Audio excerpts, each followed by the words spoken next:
بسم الله الرحمن الرحیم. راغلي ټول درانه علماء کرام، بچي والدین او مشران، السلام علیکم.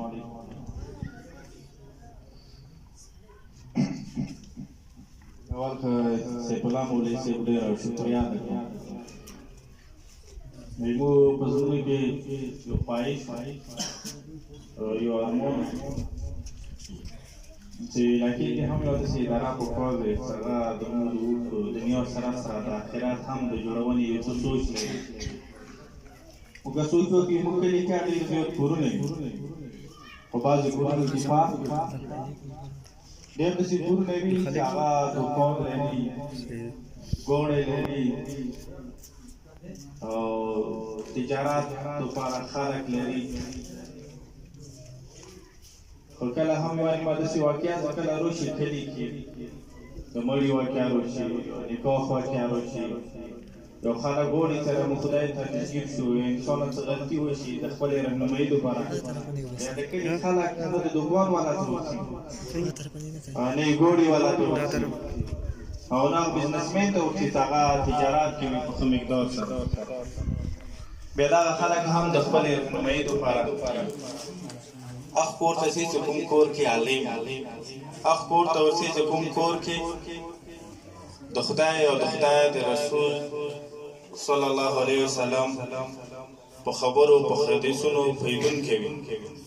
مولانا صاحب والي ټوله خوښه مو هرکلی یم او دې سره به موږ هم خپل تعاون جاري هم ساتو. او زه دا یم چې په کوم کور وکړو موږ علاقې کې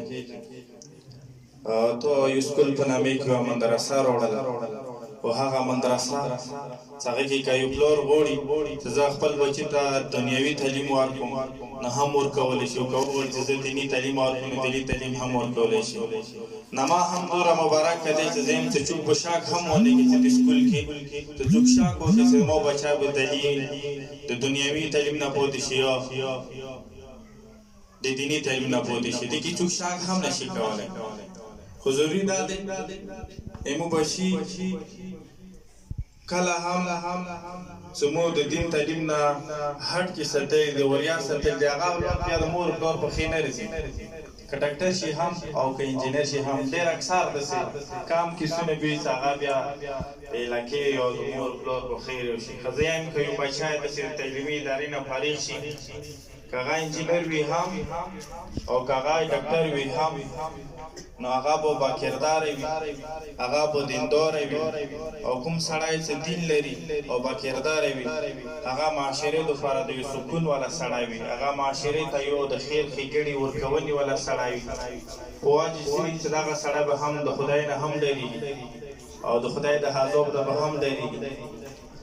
نظر مولانا صاحب ته دا بلکې د کور مې چې څومره علما دي، مشران دي، چې په ګاڼې سره په شوق سره په اتفاق سره دغې ادارې ته مو ټیم هم ورکړو او دغې ادارې ته مو سټوډنټ هم ورکړو چې هغه روان وخت کې د مو معاشرې ته د مو معاشرې کې کوم بچي دی هغه ته یو روشن مستقبل ورکړي.